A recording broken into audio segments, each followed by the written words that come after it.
Hi, GT Honors English Language Arts 8th graders with Mrs. Templeton in the Everett Remote Middle School. Today is September 2nd, 2020.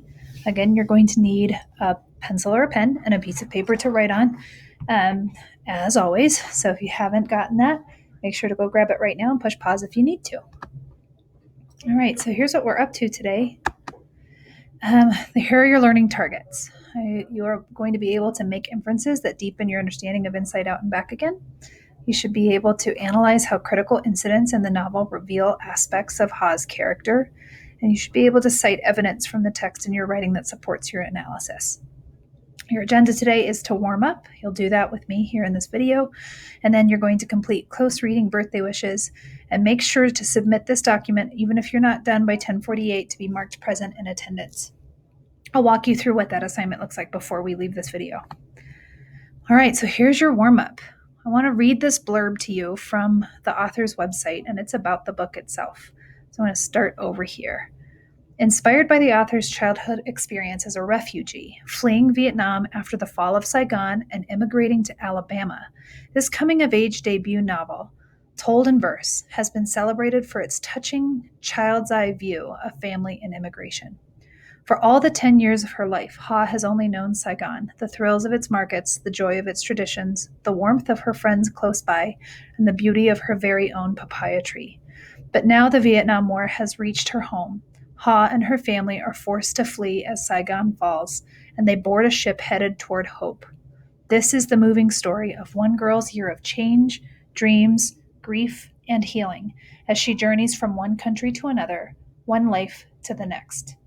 So think about your work yesterday and then reflect on this blurb that we just read about the book on the author's website.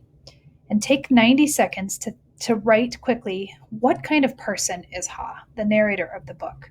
And who, most importantly, what I want you to really spend your time on is thinking about who in your life does she remind you of? Whose story does it remind you of? Ready, set, go.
All right, time is up.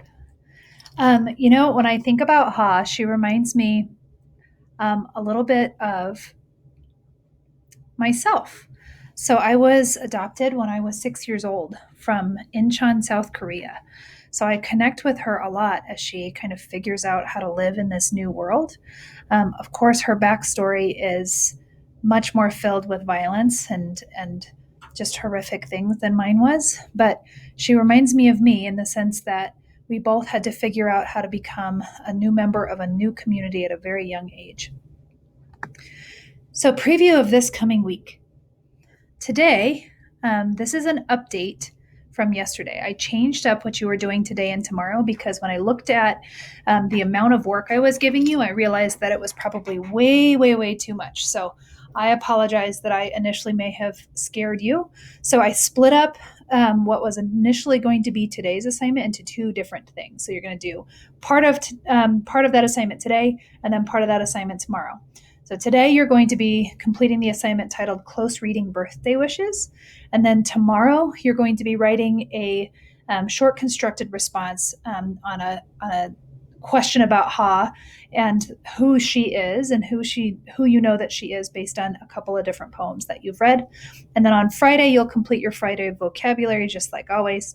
And this week's words again are forged, honed, pacified, and smeared. So please make sure, please make sure to submit your close reading birthday wishes assignment by 10:48 today. That's how I will take attendance. Even if you're not finished, it's important that you get it in on time so that I take attendance appropriately. All right. So here's the poem that we're close reading together today. So I want you to read it with me as I read aloud. And then I want you to think about this question. Why would Ha keep her wishes to herself? So as I read, I want you to think about how you might answer that question, and you'll get a chance to do that in a second. So birthday wishes. Wishes I keep to myself. Wish I could do what boys do and let the sun darken my skin and scars grid my knees. Wish I could let my hair grow, but mother says the shorter the better to beat Saigon's heat and lice. Wish I could lose my chubby cheeks. Wish I could stay calm no matter what my brothers say. Wish my brother would stop chiding me to stay calm, which makes it worse. Wish I had a sister to jump rope with and sew dolls' clothes and hug for warmth in the middle of the night. Wish father would come home so I can stop daydreaming that he will appear in my classroom in a white navy uniform and extend his hand toward me for all my classmates to see. Mostly, I wish father would appear in our doorway and make mother's lips curl upward, lifting them from a permanent frown of worries. So I want you to take 90 seconds to think about and answer quickly on your piece of paper. Why would Ha keep these wishes to herself? Ready, set, go.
All right, time is up. All right, so the exit ticket today is that you complete the assignment Close Reading Birthday Wishes. So let's take a look at that really quickly. So you're going to notice that just like normal, you should start your paper with your name and the date's already there for you. You should read the poem, which is copied here for you at the top of the document again. I would encourage you to maybe read the questions that you're going to answer first and then go back and read the poem. So the questions you're going to answer in the first line of the poem, Ha says, wishes I keep to myself. What can you infer about Ha's character based on this phrase? And you'll write your response in this box. And then in the sixth stanza, if you remember, a stanza is almost like a paragraph or a section of a poem. So the sixth stanza is 1, 2, 3, 4, 5, 6. This one right here. So in the sixth stanza of the poem, Ha says, wish mother would stop chiding me to stay calm, which makes it worse. What do you think the word chiding means in this context? And you'll write your responses in this box here. And then part B, what evidence in the text help you figure that out? So you're going to tell me what you think the word means, and then you're going to cite the evidence from the text that makes you think that's what the word means.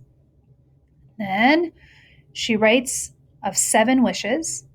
And then part A, you're going to answer a multiple choice. And what I want you to do to answer it is to just highlight it. The highlight button is right up here. That's the highlight color. And then you would highlight the section of text that you want. And then in part B, you're going to cite specific details from the text that support your selection up here in part A. And then in stanza 8, Ha writes, wish father would come home. What 2 reasons does Ha give for this wish? And then cite specific details from the text to support your answer. So those are the 4 questions you're answering today about this poem that we just read together, Birthday Wishes. Please remember that there are no right answers, that you should just do the very best that you can. And as long as you can support your answers with evidence from the text, I'm going to love your response. And also remember that at least 1 exit ticket per week will be graded. And they will always be graded for complete sentences and your very best thinking. So do the best that you can and submit by 10:48. Thanks so much for stopping by. I will see you again in video tomorrow. Thanks so much for your hard work. I have been so proud of you.